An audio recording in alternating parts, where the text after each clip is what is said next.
Voilà, allez, messieurs, dames. Chers amis, voilà. Bonsoir à tous. Je vous remercie d'être venus. Merci nombreux malgré tout. Merci d'avoir affronté la neige, la pluie, le mois de mai chénésien. Bienvenue à cette table ronde sur le rôle des jumelages et de la société civile dans la construction européenne. Voilà, comme ça on verra juste madame, c'est pas très grave. Donc, cette table ronde a pu se réaliser grâce à l'aide et au soutien du jumelage du Chénet, l'Union française des associations franco-allemandes, la Maison de l'Europe des Yvelines et le Mouvement européen des Yvelines. Et je remercie vivement les intervenants qui ont accepté de nous rejoindre ce soir. Cette conférence devait être diffusée en direct sur Internet. En fait, on a eu des petits problèmes techniques. Elle sera enregistrée et ensuite on la rediffusera sur Internet. Voilà, on a essuyé les plâtres. Et elle devrait être disponible très prochainement sur le site Internet du jumelage. Et je partagerai le lien également à Jean-Pierre, à Freddy et à Regina pour qu'ils puissent le mettre aussi sur leurs différents sites internet. Je suis Jean-Michel Prats, je suis président de l'Association européenne de jumelage, le Chénet-Epenheim. J'ai aussi une autre fonction au niveau de la Fédération des associations franco-allemandes, dont je suis également le secrétaire général.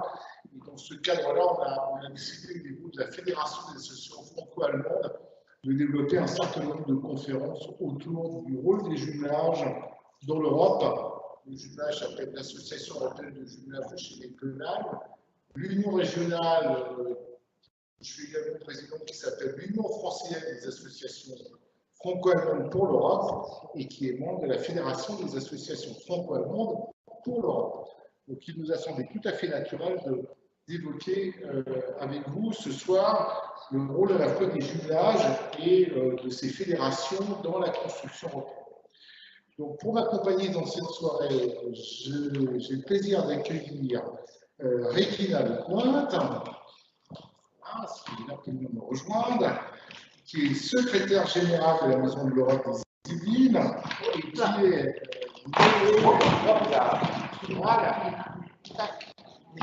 voilà. En fait, c'est parce que l'on fait tout côté. Voilà. Donc, Regina, qui est secrétaire générale de la Maison de l'Europe des Yvelines et qui est également présidente du jumelage de Saint-Germain-en-Laye à Schaffenbourg, en Bavière. Voilà. J'accueille également Freddy Bréchet, qui est vice-président du jumelage de Lausanne-Bretonneux, et président et en charge des relations avec la ville. Merci de nous avoir rejoints. Et enfin, j'accueille Jean-Pierre Carnat, qui est président du Mouvement européen des Yvelines. Bonsoir. Voilà. Merci à vous d'être venus pour cette conférence. Donc, au cours de cette soirée, nous regarderons comment concrètement les associations présentes contribuent à la construction européenne avec un focus plus fort sur la relation franco-allemande. On est très franco-allemand, mais on élargira évidemment à l'Europe en général. On est toutes des associations très européennes, donc le franco-allemand dans l'Europe, évidemment, le franco-allemand comme un des éléments de la construction européenne. Nous organiserons notre tour de table autour de 3 axes. La contribution de la société civile à la construction européenne. L'idée dans cette première partie, c'est un petit peu de regarder ce que font à la fois le mouvement européen, ce que fait le jumelage de Lausanne-Bretonneux, ce que fait la Maison de l'Europe. Gina nous rappelait tout à l'heure qu'elle est à la fois secrétaire générale de la Maison de l'Europe, elle est aussi présidente de son jumelage, donc elle aura les 2 casquettes. Et j'évoquerai également quelques éléments concernant le jumelage du Chénet, également de l'Union française des associations franco-allemandes et de la Fédération. Dans un axe 2, il est difficile de parler d'échanges de jeunes, de voyages, sans parler un peu d'argent. Je vois que Freddy il va nous en parler. Donc, très bien. Et donc, quels sont les moyens financiers qui sont mis en place par l'Europe pour pouvoir faciliter ces échanges, construire des choses. On sait, quand on y travaille au quotidien, beaucoup de choses existent, mais que peu de choses sont connues. Ça sera un peu l'occasion de partager avec vous sur des choses. Et enfin, dans une dernière partie, on évoquera rapidement le fait qu'on s'appose que nos associations vieillissent et comment est-ce qu'on peut davantage impliquer la jeune génération dans cette construction européenne. Alors, on trouve tous dans nos grandes fédérations européennes en groupe de jeunes, à la FAFA, on a aussi des jeunes. Oui, on les voit juste au moment du congrès intergénérationnel, après un peu moins, mais et donc en fait, comment est-ce qu'on associe davantage les jeunes dans cette construction européenne? Voilà. Et puis comme dans tous nos tables rondes et nos conférences, évidemment, qui sont organisées par le jumelage, je passerai régulièrement la parole parce que je pense que c'est intéressant qu'on puisse échanger avec vous sur ces thèmes. L'idée, c'est que notre table ronde nous amène jusqu'au plus tard 22h15, 22h30, et que à la fois vous puissiez participer. À l'issue de notre table ronde, on se retrouvera pour un petit verre de l'amitié, évidemment, et pouvoir continuer à échanger avec nos différents intervenants. Première partie, un petit peu la contribution de la société civile dans la construction européenne. D'abord, il serait intéressant de savoir comment votre organisation, vos organisations participent à cette construction européenne et qu'est-ce que vous faites dans vos jumelages, en fait, par rapport à ça. Alors, je vais peut-être passer la parole à Freddy, si tu veux présenter en quelques mots d'ailleurs, peut-être le jumelage de voisins. Voilà. Oui, merci. Jean-Michel. Alors, Voisins bretonneux a un jumelage relativement récent. Le premier jumelage date de 2003. Pourquoi 2003? Parce qu'il y a eu l'ouverture, l'entrée dans l'Union européenne des pays de l'Est. Et le maire de Voisins bretonneux, Alexis Biel, est un Européen convaincu et voulait vraiment participer à l'accueil des pays de l'Est et à la construction de l'ouverture vers les pays de l'Est. Et on s'est donc orienté vers la Pologne. Ça aurait pu être la Hongrie, ça aurait pu être la Tchéquie, mais au niveau de voisins, on avait une colonie polonaise qui était importante, donc ça s'est dirigé vers la Pologne, avec vraiment la volonté du maire de créer un espace d'échange, un espace d'expression d'opinion, que ce soit une source d'apprentissage réciproque et les pays de l'Est, que ce soit une initiation à la mobilité, ce qui s'est très bien fait, et un champ d'action pluridisciplinaire. Et la première expérience qu'on a eue avec la Pologne, c'est qu'on les a fait venir lorsqu'il y avait le forum des associations, au mois de septembre. Et ils étaient scotchés, ils n'avaient jamais vu ça, ils ne pouvaient pas tellement concevoir qu'il y avait une centaine d'associations indépendantes, pleines d'initiatives, qui volaient de leurs propres ailes. Pour eux, c'était un concept dont ils n'avaient jamais rêvé. Hein. Et ça les a profondément marqués. Ils l'ont souvent rappelé et dans tout leur process, ils ont essayé de le créer un petit peu chez eux. Le deuxième jumelage est avec Schenfeld. Donc la Pologne, c'est Łuków, c'est à 100 km à l'est de Varsovie, c'est à la frontière biélorusse. Et c'est un jumelage qui marche vraiment très très bien. Le deuxième était avec l'Allemagne en 2006, en juin 2006, et c'était le prolongement d'échanges avec le collège de Voisins bretonneux, dont les professeurs, les germanistes, faisaient des échanges avec le collège de Schenfeld. Et c'est une période où il y a eu un petit peu d'efflottement. Et à ce moment-là, la municipalité s'est dit, il ne faut surtout pas que ça s'arrête, il faut consolider la chose. Et c'est là qu'on a créé le jumelage avec Schenfeld qui est à l'ouest d'Hambourg. C'est une ville de 17 000 habitants à l'ouest de Hambourg. Comme avec les villes d'Allemagne, le jumelage est vraiment très convivial, très sympathique et avec des échanges fréquents. Le troisième, je ne sais pas comment. Le troisième était une demande des Vicinois d'avoir quelque chose en langue anglaise.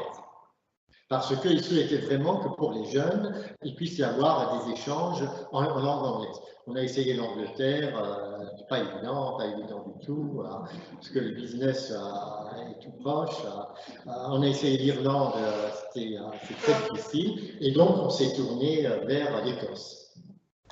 Et Irvine, donc, c'est une ville à côté de Glasgow, et c'est un jumelage donc en 2008 qui marche bien aussi. Très rapidement, les activités, c'est essentiellement sport et loisirs. C'est des échanges, beaucoup d'échanges sportifs. C'est-à-dire au mois de juin, quand il y a le tournoi sportif, il y a les 3 villes qui viennent, les jeunes des 3 villes, c'est des 12-13 ans, qui viennent participer au tournoi en France. Et la France, l'équipe vicinoise de foot, les jeunes de la vicinois vont également dans les 3 pays. Et une année, on a même réussi qu'en Allemagne, il y avait l'ensemble des villes jumelées. Donc il y a le foot, il y a le handball féminin qui marche vraiment très bien. Il y a la course du printemps où chaque fois il y a une délégation au moins de 2 villes. Il y a les randonnées pédestres. Très régulièrement, il y a des randonnées qui se font alternativement dans un pays et dans l'autre. L'autre côté, donc on est très axé sur la jeunesse. Et bien sûr, comme c'est l'ADN du jumelage, il y a toujours le logement dans les familles. Et le deuxième point, c'est un peu à la culture, avec les associations de théâtre des 3 villes qui se rencontrent, les échanges de chorales, et on a fait également, il y a 2 ans, une exposition photo. Il y a sur Habitants, donc des photos qui ont été prises, et c'est une exposition qui a tourné dans les 4 villes. Voilà, donc pour nous, le jumelage, c'est vraiment un brassage de la population dans un climat de confiance, dans une ambiance de convivialité. C'est un lieu de rencontre, de dialogue, d'initiative, et surtout, c'est un outil qu'on estime vraiment très pertinent de la prise de conscience de la citoyenneté et de l'appartenance européenne. Merci Freddy, c'est vrai que pour compléter, on peut se rappeler un peu une des grandes phrases que donnait Béatrice Sambon, qui était l'ex-secrétaire générale de l'OFAGE, et qui rappelait que cette génération, la nouvelle génération, a tendance à aller facilement en Europe, plutôt pour y faire du tourisme, et que lorsque l'on rentre dans des jumelages, lorsque l'on fait des Europacamp, lorsque l'on est amené à être dans cette dynamique des échanges sportifs, et bien là, on va au-delà du tourisme. C'est-à-dire que le tourisme, on va rencontrer des gens, on va échanger avec les gens, on va communiquer dans une langue qui est peut-être pas l'allemand, qui est peut-être pas l'anglais, qui est autre chose, qui est une autre langue. Et on voit bien aujourd'hui des gens et des jeunes avec leur smartphone, avec des logiciels qui permettent de traduire en direct, et ça sera de plus en plus réel. Et ils seront dans un autre pays, et ça sera le smartphone qui traduira, et les gens ils communiqueront ensemble, et pourtant ils ne parleront pas la même langue, mais ils partageront la même envie et ce même désir. Voilà, c'est aussi ça un des éléments de la force des jumelages, de la société civile dans cette construction européenne, c'est qu'on va bien au-delà du tourisme. On a des jeunes qui partent en job été à Epelin, chez nous, et quand ils sont à Epelin, en fait, ils vivent avec la avec les gens sur place. Ils partagent la culture, ils partagent la vie au-delà de la langue. Voilà. Pour compléter un peu ces propos, j'ai passé la parole à Regina qui a une double casquette que je trouve très intéressante dans le débat de ce soir, à la fois une casquette de présidente de jumelage à Saint-Germain-en-Laye, elle pourra nous en parler, et puis une deuxième casquette qui est intéressante, qui fera le lien naturel avec Jean-Pierre et le mouvement européen des Yvelines. Regina est la secrétaire générale de la Maison de l'Europe des Yvelines, qui se trouve à Saint-Germain. Et donc c'est intéressant à la fois d'avoir, et en plus tu es à Londres, et donc c'est intéressant d'avoir ce partage de ce double, de cette multiculturalité du jumelage, de la Maison de l'Europe, quelqu'un qui était allemand et qui habite en France depuis longtemps. Voilà, donc je te passe la parole. Merci, Michel. Oui, il y a des choses qui me viennent un peu à l'esprit quand j'écoute là. Le premier, c'était, on avait beaucoup travaillé avec le Vésinet et le maire du Vésinet de l'époque, parce que le Vésinet a été une amont de jumelage. Il m'a dit, je lui ai dit, c'est fantastique, vous êtes très ouvert d'avoir autant de jumelage. Il dit, vous savez, c'est ce qui est bien avec les jumelages. Après une semaine, ils repartent chez eux.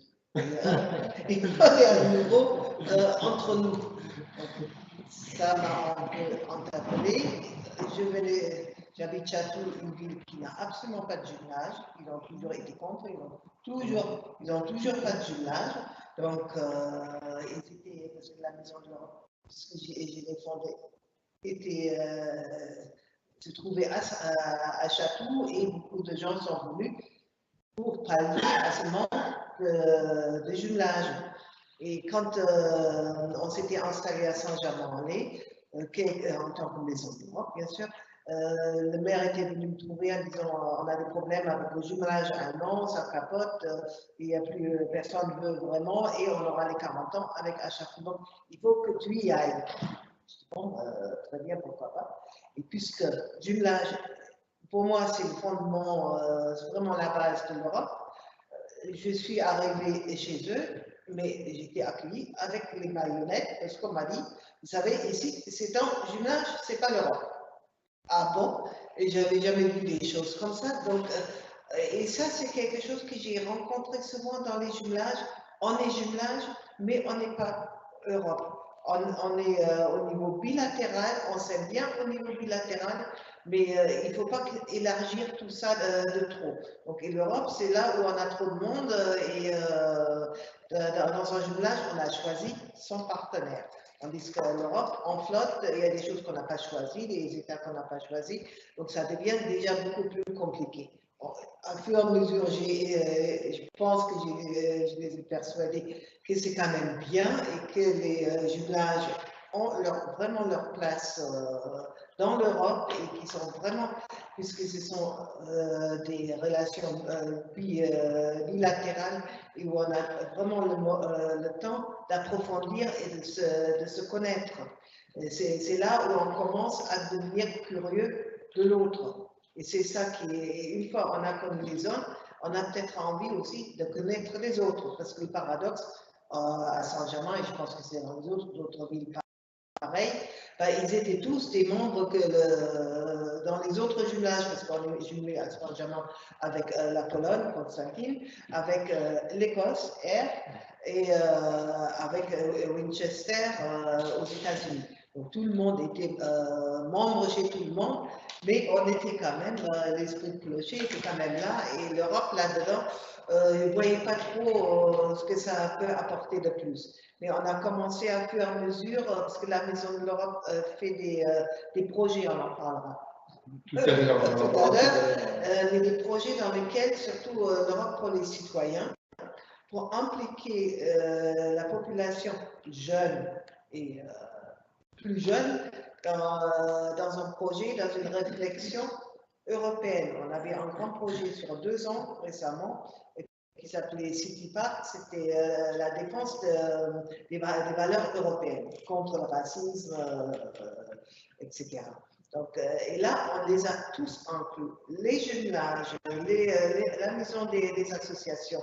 Il y avait des dialogues avec les autres, parce qu'il y avait la Pologne, il y avait l'Allemagne, il y avait la Croatie et l'Autriche. Donc, c'était extrêmement riche de voir. Et on a le trois thèmes, c'était solidarité, tolérance et paix, qui sont quand même les grands thèmes européens, et voir chez le voisin comment ça se décline, tout en travaillant chez nous. Après, on se retrouvait chez le voisin. Tolérance, évidemment, on était à Potsdam avec ce qu'on a recueilli, eux surtout, tous les Huguenots.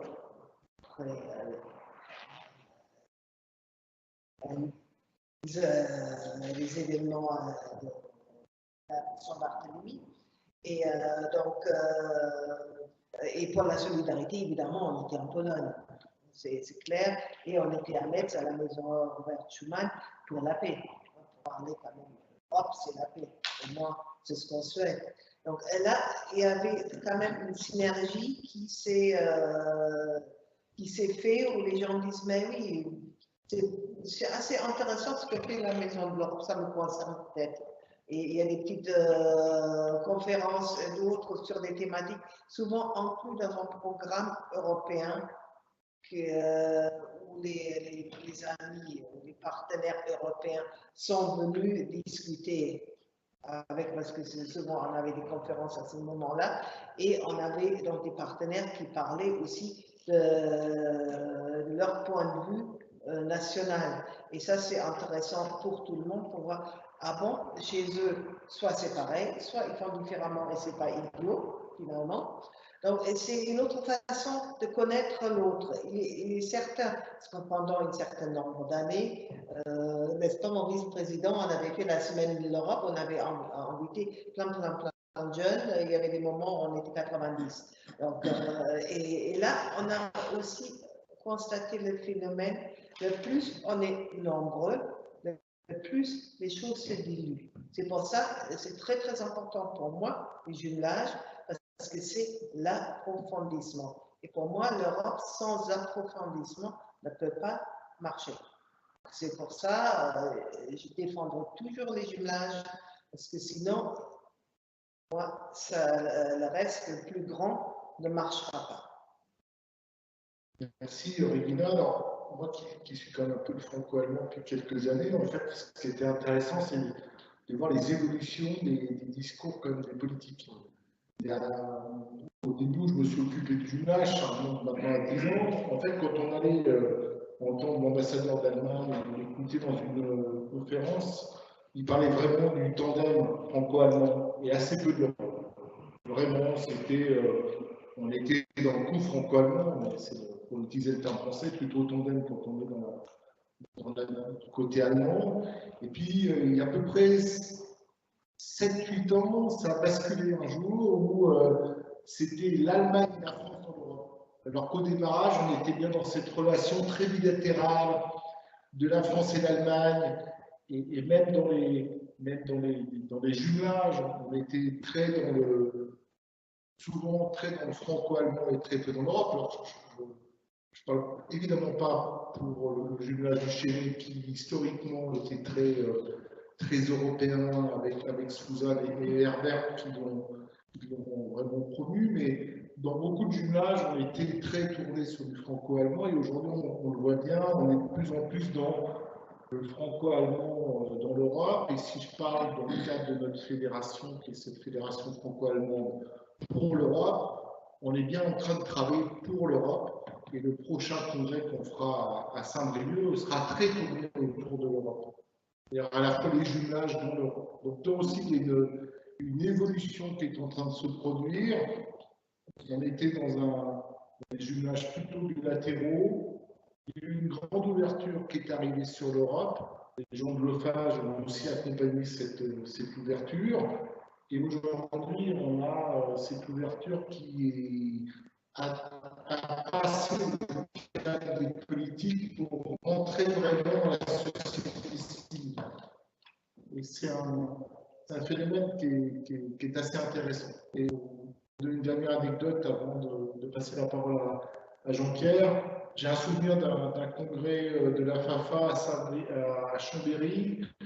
Vous aviez un des responsables de la Maison d'Europe d'Albertville qui rappelait qu'il faisait passer régulièrement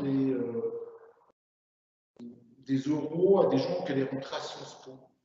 Que lorsqu'il demandait aux jeunes où est-ce que vous voulez aller plus tard à l'étranger, donc les gens disaient ouais, je vais aller en Amérique du Sud, je vais aller en Afrique, je vais aller aux États-Unis.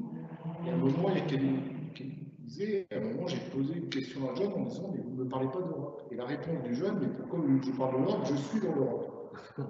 Donc en fait, on était bien dans l'aspect générationnel. Une génération qui considère que on est en France et la France est dans l'Europe, et une génération qui considère que leur terrain de jeu naturel c'est l'Europe, et quand on leur dit vous allez à l'étranger, bah, aller en Allemagne, aller en Italie, aller en Espagne, bah, c'est aller dans, j'ai osé le faire dans un autre département, avec peut-être une autre langue, mais qu'importe l'anglais tunnoculaire, on parlera anglais ou on parlera une autre langue, qu'importe. Voilà, ça c'est aussi un aspect qui est assez intéressant dans ce qu'on peut vivre dans les changements générationnels. Jean-Pierre, je vais passer la parole pour que tu nous puisses un peu aussi terminer sur deux tables. On a vu un jumelage avec Frédéric, on a pu voir avec Regina à la fois le côté jumelage, très lié quand même à la Maison de l'Europe. Tu es président du mouvement européen des Yvelines, une association de la société civile. Que peux-tu dire de cette relation franco-allemande européenne, pardon. Alors, effectivement, je reviens sur ce que soulignait effectivement Regina et toi-même.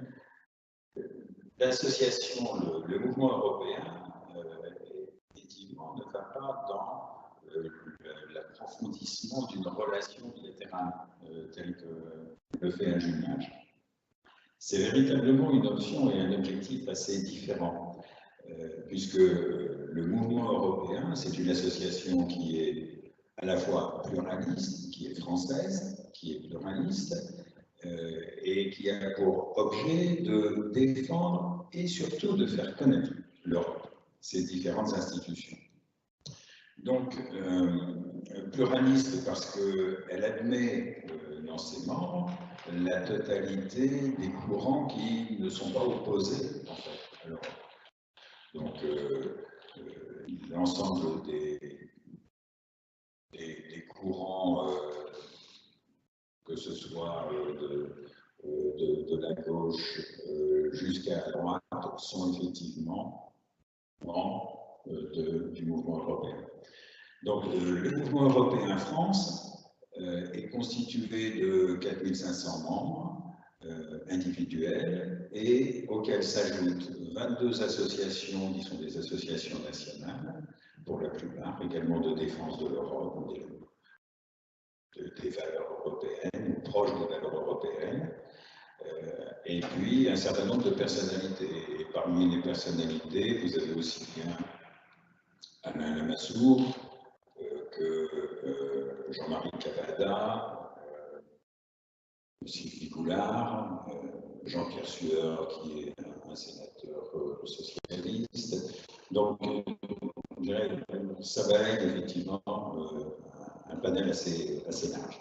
Les objectifs du mouvement européen, donc le mouvement européen est rattaché à un mouvement européen international, en ce qui concerne le mouvement européen France. Ce mouvement européen international est présent dans la grande majorité, si ce n'est la totalité, des pays de l'Europe. Et donc, nous avons aussi des relations qui se construisent à travers les frontières. Mais ce n'est pas vraiment quotidien, à la différence d'un jumelage. C'est vraiment, ce sont des coopérations qui sont beaucoup plus ponctuelles. Ces coopérations, eh bien, il y en a une qui se construit actuellement, par exemple, entre le mouvement européen France et le mouvement européen allemand, pour établir une déclaration conjointe dans le cadre des élections européennes en cours, Bon, il a semblé important de rappeler justement ce socle franco-allemand au sein de la construction européenne. Le mouvement européen, en termes d'objectifs et d'actions, a trois types d'actions. Une action qui est assez spécifique et très originale de la part du mouvement, qui est d'aller à la rencontre des jeunes dans les lycées, dans les collèges, dans l'ensemble des écoles, pour leur faire jouer à l'Europe, leur faire comprendre ce qu'est l'Europe, et souvent en utilisant des outils assez ludiques, hein, puisqu'on peut s'adresser aussi bien dernièrement au Chenet, nous avons fait toute une session comme ça qui s'appelle l'Europe à l'école.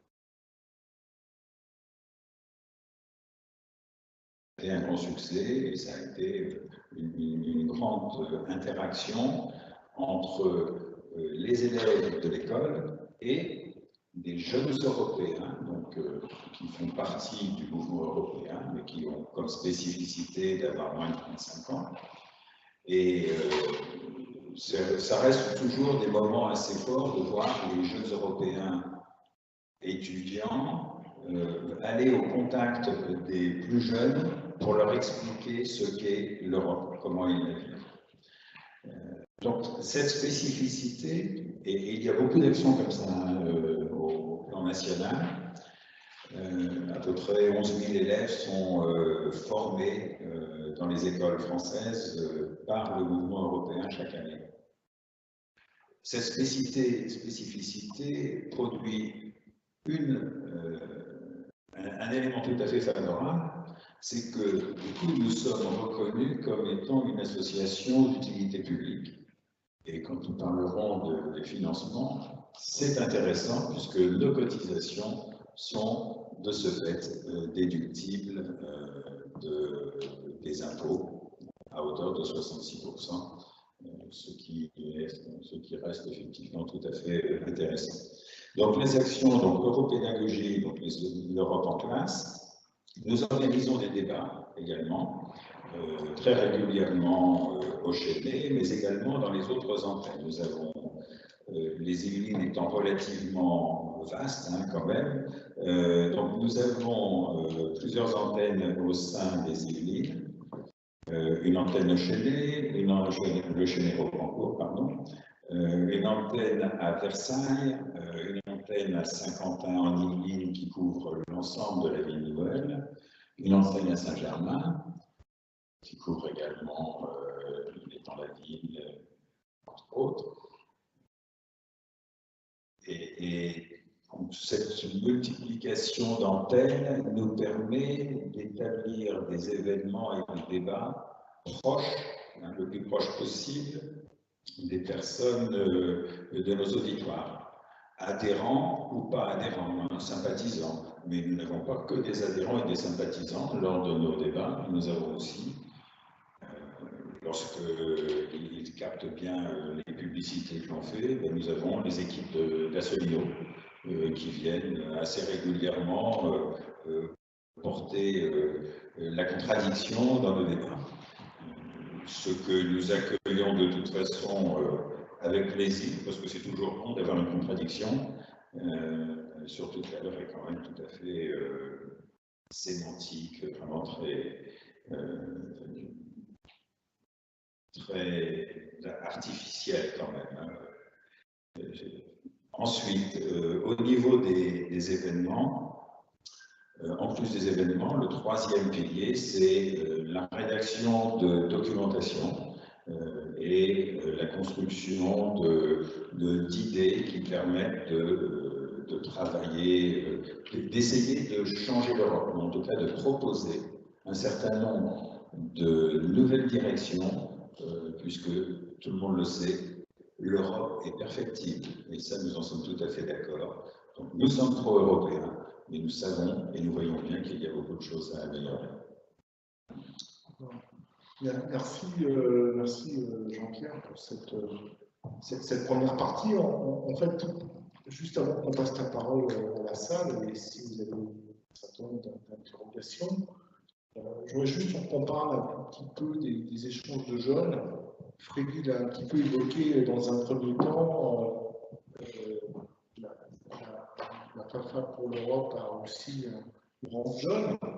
On a tous dans nos fédérations, dans nos associations, des mouvements de jeunes qui font des actions plutôt entre eux. Alors, généralement, on les voit jusqu'à 25 ans, et puis après, je ne sais pas, il y a un phénomène magique, ils disparaissent et ils reviennent vers 60 ans. Et entre les deux, le monde associatif, on a perdu beaucoup en route, énormément. Et d'ailleurs, c'est un des gros débats qu'on pourrait se poser. Hein. Enfin, c'est le débat qu'on se pose dans les FAFA, c'est le débat qu'on se pose dans les jumelage, c'est le débat qu'on se pose aussi à la FAFA. Où sont-ils et que font-ils? Pourquoi perd-on?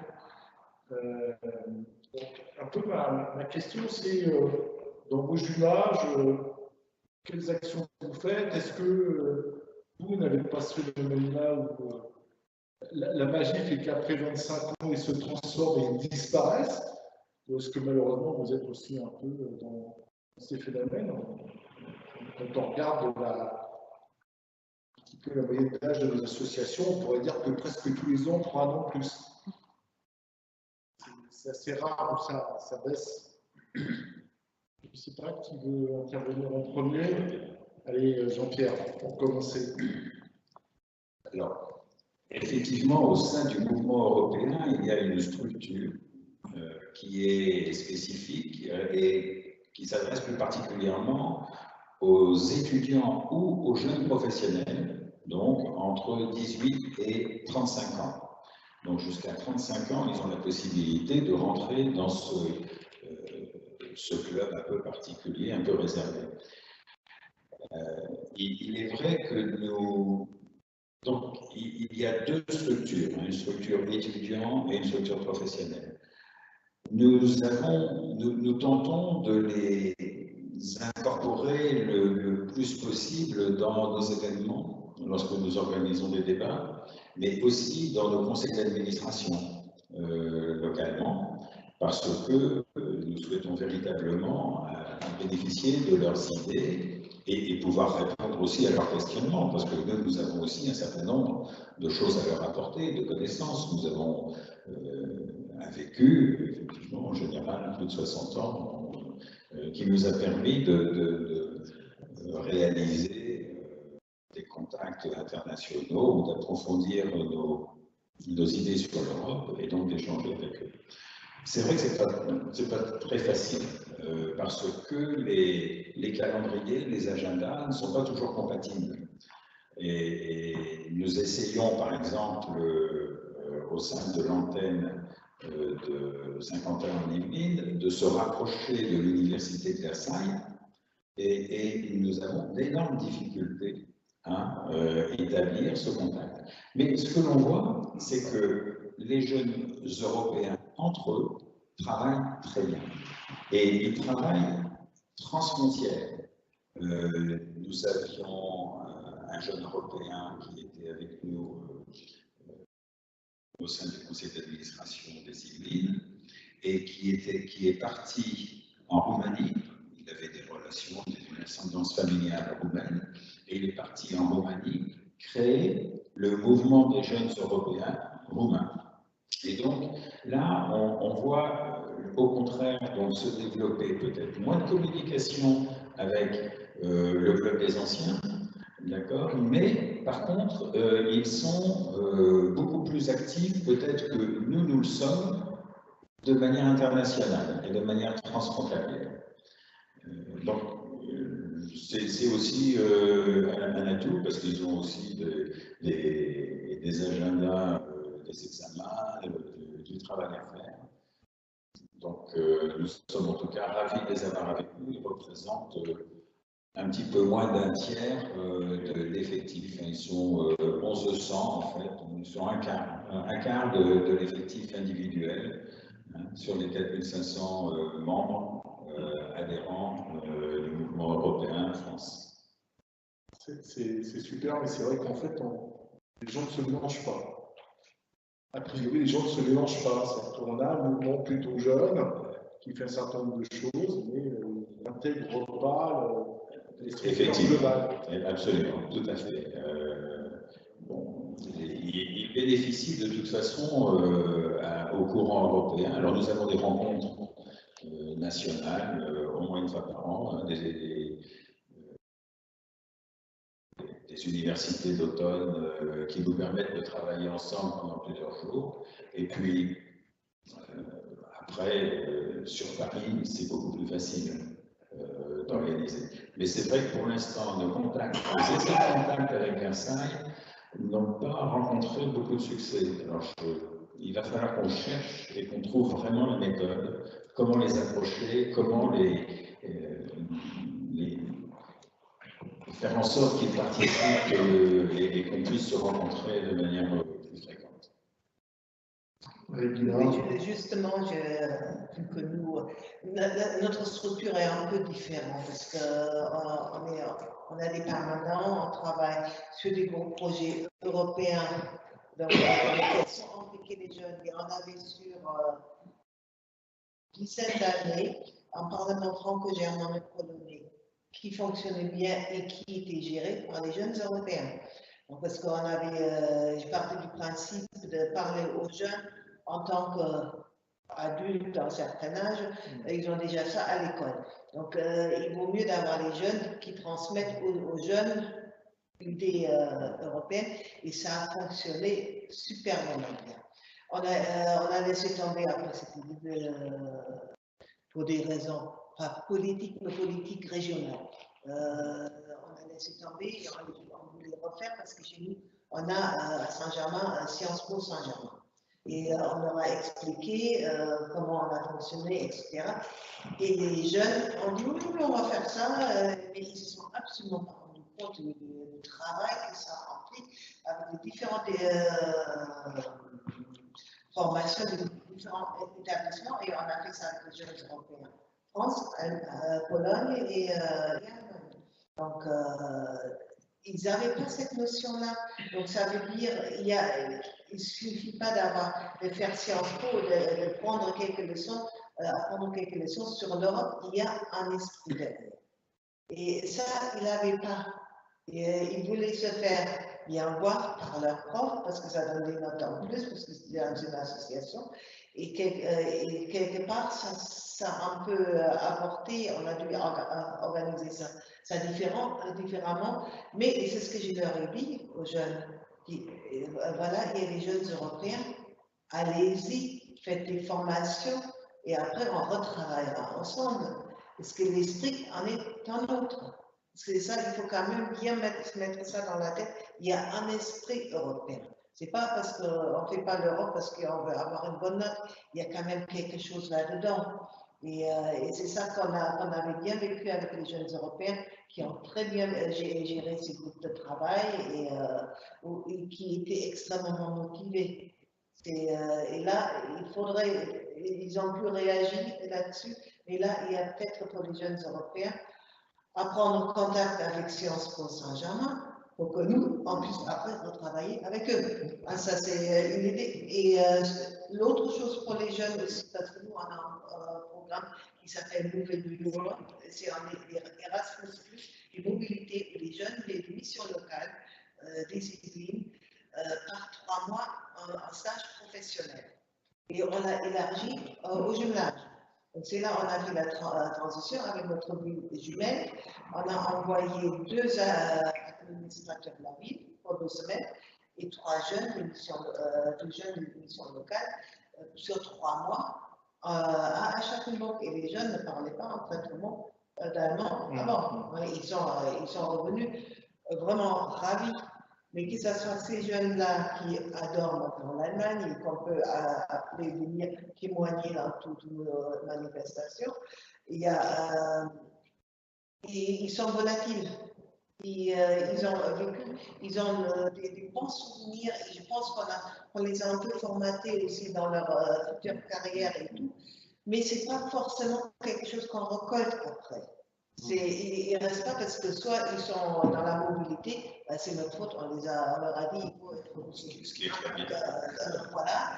Et bon, ils vont ailleurs, ils vont ceci, cela, mais je pense qu'on a mis une petite graine européenne qui est en train de germer dans le.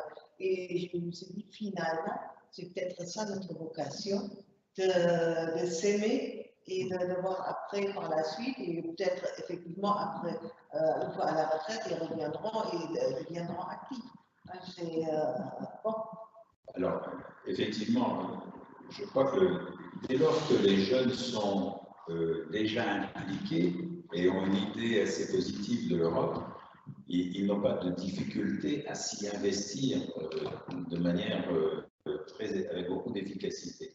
Mais je ne sais pas si vous avez vu les résultats du sondage de l'IFOP qui est paru aujourd'hui dans le monde, et j'ai noté quelques résultats en ce qui concerne effectivement les 18-25 ans. Alors le constat est assez lourd quand même. Hein. Donc c'est un sondage IFOP qui a été fait pour les jeunes Européens et une autre association qui est l'ANASEJ. Donc 68% des 18-25 ans ne sont pas intéressés par la campagne. Remarquez, là, vu la dernière où la campagne a commencé, on peut les comprendre, effectivement. Mais ils vont s'abstenir à 77%, ce qui est absolument énorme, alors que l'Europe, c'est pour eux. 64% des sondés 18-30 ans répondent comme obstacle, en fait, à leur intérêt dans l'Europe. Il y a premièrement la complexité des institutions.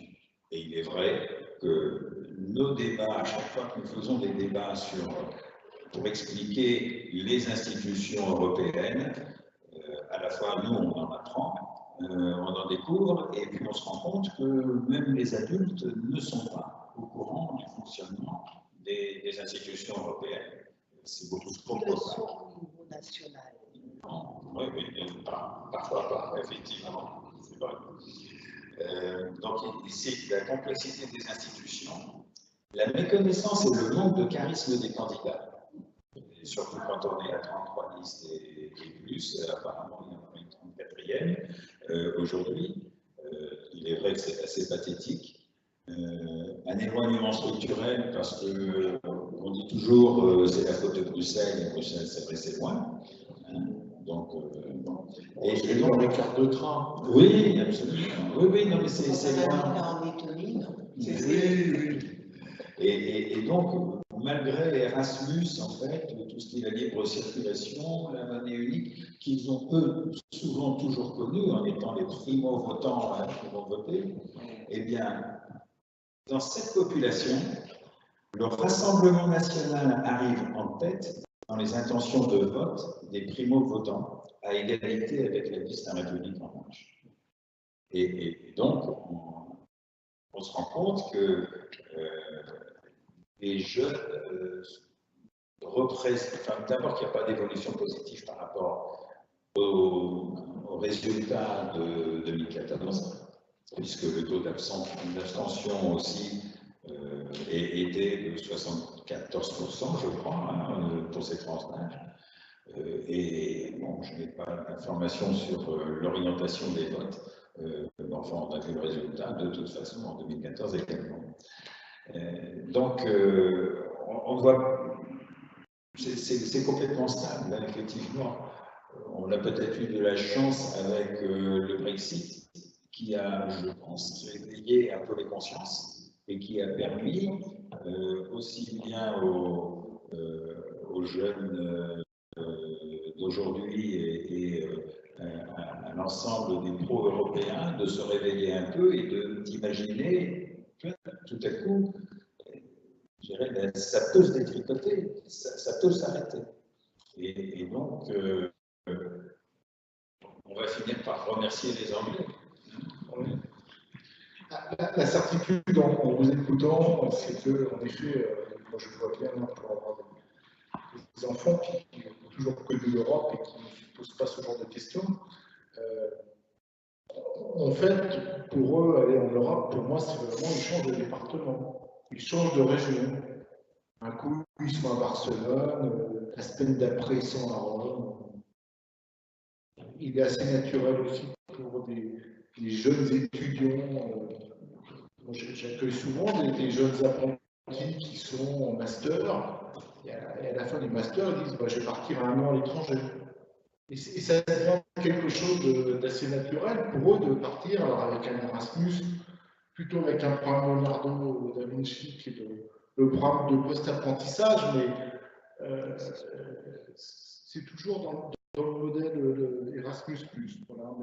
Voilà, mais c'est aussi intéressant de voir que ces jeunes, pour eux, l'Europe, c'est leur terrain de jeu, finalement, et que donc, ils ne sont pas en train de se poser des questions. Et la question, c'est comment, pour revenir un peu sur le thème de votre conférence, comment nous, jumelage, on peut rebondir pour, j'allais dire, capitaliser. Je ne suis pas sûr que capitaliser, ce soit le bon terme, mais comment est-ce qu'on peut s'appuyer sur cette dynamique finalement européenne de ces jeunes, qui pour eux n'est pas une dynamique européenne, c'est simplement leur nouveau terrain de jeu. Ils ne sentent pas plus européens, ils se sentent européens, mais pour eux, ils vont dans un autre pays, en prenant l'euro, ils ne sont pas comme on l'a connu tous ici, je vais en Allemagne, je change des francs en Deutschmark, et je veux m'acheter quelque chose le dernier jour où je pars, j'ai plus de Deutschmark, donc je m'en passe. J'avais presque envie, moi, de vous poser la question, est-ce que dans vos familles, vous voyez vos enfants ou vos petits-enfants, et est-ce que vous leur parlez d'Europe? Moi, ça m'est arrivé il n'y a pas plus tard que 15 jours, et quand j'ai posé la question à une de mes nièces de 28 ans, elle m'a indiqué que j'étais la seule personne à lui parler d'Europe. Et que, bon, bah, elle semble être complètement coupée des discours qui viennent effectivement, qui sont un peu institutionnels, de tout que ce soit la campagne et les réalités européennes, alors qu'elle travaille chez Disney, donc elle est en plein dans un monde complètement européen, orientaliste. Donc j'ai été vraiment très surpris qu'elle me dise effectivement qu'à la fois ses collègues avec lesquels elle discute de l'Europe ne sont pas impliqués, ne réfléchissent pas à l'Europe. Pour eux, c'est un non-problème. Je ne sais pas si vous avez l'occasion d'en parler avec les enfants ou les petits-enfants, mais c'est véritablement à faire parce qu'on se rend compte qu'ils... Je ne sais pas sur quoi ils se connectent, mais en tout cas, là où ils se connectent, ça ne parle pas de l'Europe et ça ne parle pas des enjeux européens et des valeurs européennes. Parce que c'est naturel pour eux. Frédéric, est-ce qu'on peut peut-être passer la parole à la salle? Est-ce que vous voulez intervenir? Denis, je te vois dubitatif devant. On va parler dans le micro parce que même si on n'a pas pu diffuser la conférence en direct, on l'a quand même enregistrée normalement, et donc on va essayer de la remonter en ligne. J'ai réagi à ce que je viens d'entendre à propos de la réaction des jeunes, des enfants, plus ou moins grands, enfants ou petits-enfants, sur l'Europe. Et effectivement, ça n'est pas un sujet qui les passionne. Beaucoup se sentent chez eux, c'est ce que tu disais tout à l'heure, franchissent les frontières sans même y réfléchir. Ils ont toujours connu l'euro, alors que, en ce qui nous concerne, c'est quelque chose de très différent. On a vu le passage, on l'a vécu. Souvent, en ce qui me concerne, avec beaucoup de plaisir, parce que bon, je travaillais sur toute l'Europe et j'ai vu la différence. Ça faisait vraiment plaisir de voir que les frontières s'ouvraient, que les mouvements, les déplacements étaient facilités, et puis on se sentait bien, on se sentait accepté, reçu à gauche ou à droite. Pour revenir aux enfants, parfois, et j'espère que personne dans la salle ne prendra mal cette réflexion, parfois les enfants ont la chance d'avoir des professeurs qui savent leur parler de l'Europe. Et j'ai des petits-enfants, pas ceux qui ne sont pas très âgés, qui sont, disons, qui étaient en fin de primaire, qui ont eu des enseignants convaincus de l'Europe, qui leur ont parlé de l'Europe, et là, ils étaient contents comme tout, ils en ont parlé eux-mêmes, mais par la suite, ben, ça a tendance à se perdre un petit peu, et puis il y a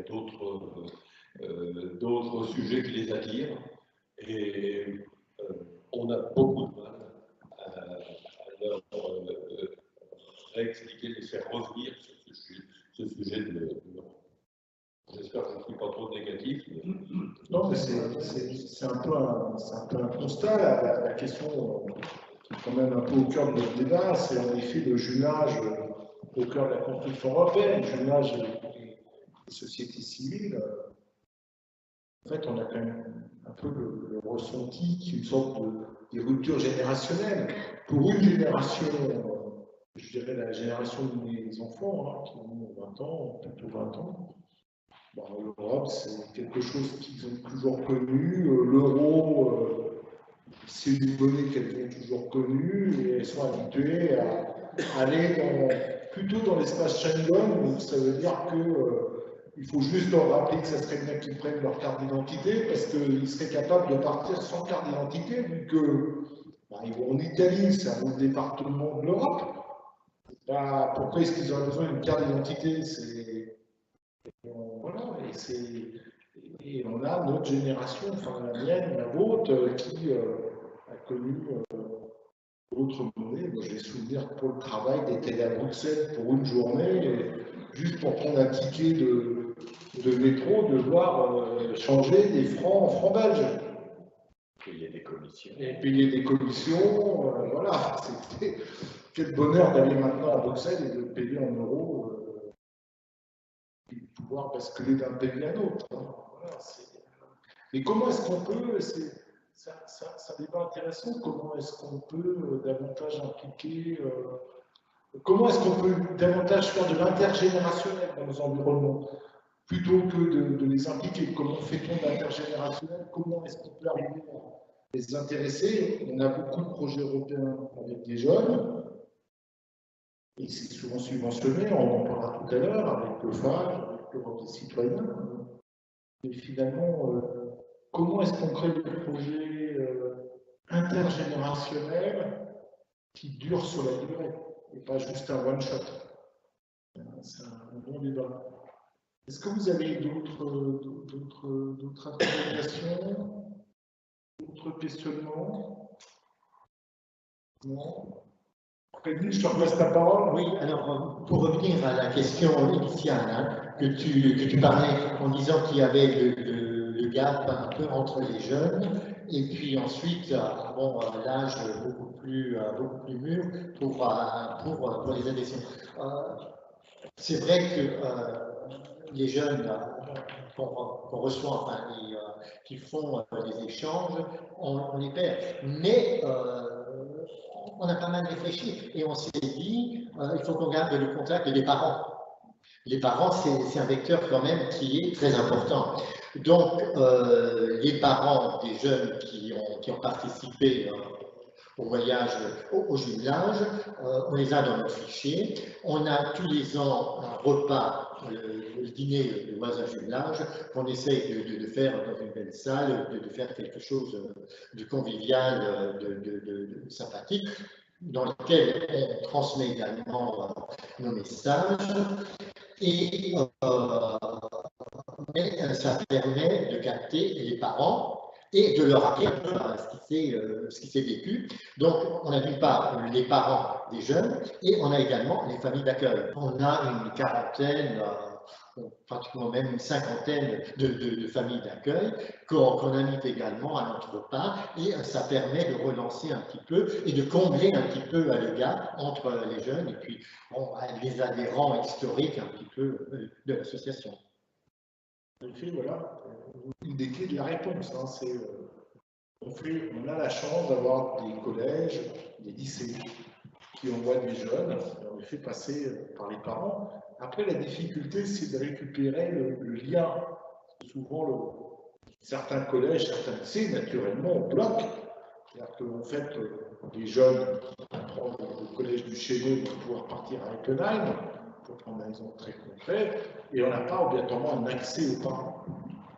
Pas un accès aux parents. Moi, j'ai présenté une fois le fait qu'on partait dans le séjour, qui partait à Eppenheim, on m'a invité une fois, mais en effet, les parents étaient peu intéressés par ce que je pouvais évoquer. Parce que voilà, c'était dans une réunion plutôt avec d'autres thèmes. On voyait bien que ça ne rebouclait pas d'ailleurs. C'est un peu dommage. Peut-être, je vais passer la parole à Patrick, tu me disais. Alors, Patrick. Et rapidement sur la motivation des jeunes, c'est un sujet qu'on évoque souvent. Moi, j'ai eu la chance donc je suis un jeune de ce soir, relativement jeune, mais j'ai eu la chance de connaître les jumelages à leur origine. Et on ne le dit jamais assez, mais l'histoire avait son mot à dire dans ces jumelages franco-allemands, en particulier du franco-allemand, où on ne mesure pas non plus dans le monde, je reviens à l'histoire avec un grand H, la réconciliation franco-allemande, c'est quelque chose d'énorme. Lorsqu'il y a eu les accords de paix en Irlande, qui se sont intéressés à ce rapprochement franco-allemand, on a même les idées de faire entre Israéliens et Palestiniens. Tellement dans l'histoire des relations internationales, ce qui a réussi à être fait entre la France et l'Allemagne était fort. Et ça, du côté de la petite histoire, moi j'étais dans ma petite ville d'Anjou, je parle de mon âge, en 1982, on avait tous un grand-père qui avait été prisonnier, qui avait des mots pas très élégants sur l'Allemagne. Et ça veut dire que notre génération, alors moi j'ai 50 ans, la cinétique c'était de la paix, des souvenirs de guerre vers la paix. Là on a 30 ans, on a dit avec d'autres mots, où on a eu une prospérité économique, un monde qui était à peu près écrit, qui allait vers la fin de l'histoire, comme disait Fukuyama, c'est-à-dire un monde économique, libéral. Et là aujourd'hui on voit depuis quelques années, c'est celui pessimiste que je veux dire, mais c'est aussi optimiste, c'est que les circonstances font que les jeunes vont s'intéresser à l'Europe, parce que maintenant, l'Amérique, c'est plus l'Amérique d'avant. On a Erdogan, on a Poutine, on a une Chine, on a une Europe qui est en train de sortir de l'histoire, et je pense que les enjeux vont être nouveaux, et c'est pour ça qu'il va falloir parler d'Europe différemment, plus simplement par l'Europe de la paix. Je ne parle pas d'une Europe de la guerre, mais d'une Europe des enjeux. Et quand on parle multiculturel, quand on parle protection des données individuelles en informatique, on a là des belles valeurs que l'Europe porte. Donc, ce sera par les enjeux, je pense que les jeunes vont revenir. C'est pour bientôt. Ouais, je partage votre optimisme pour cette génération. En effet, quand on parle de l'Allemagne, aujourd'hui, on parle plutôt de l'Allemagne économique et de dire qu'il y a de l'emploi. Moi aussi, j'ai connu avec mes grands-parents qui avaient connu pour mon grand-père et la guerre de 14 et la guerre de 40. Lorsque les premiers correspondants allemands sont venus chez moi, il y avait ils étaient bien accueillis, mais on sentait qu'il y avait quand même quelque chose.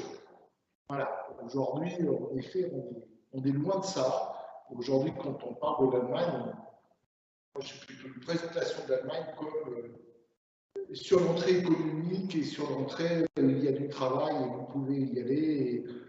Et c'est dans l'Europe et vous pouvez vous déplacer en Allemagne. Et en effet, ce qui se passe avec les États-Unis et avec peut-être d'autres pays continents, on va se concentrer sur l'Europe et qu'on est vis-à-vis d'une génération et que le traité de l'Élysée est une belle chose, en 63, c'est janvier 63. On a assez peu parlé du traité d'Aix-la-Chapelle, qui a été re-signé cette année le 22 janvier, qui est quand même plus tourné sur la société civile, qui prévoit un certain nombre de choses pour encourager la société civile. Enfin, la volonté, alors sur le papier, on verra de l'effet de subventionner des projets au-delà des projets jeunes. 63, c'est la création de l'OFAGE en juillet. L'OFAGE, pour les gens qui ne le savraient pas, c'est l'Office franco-allemand pour les jeunesses.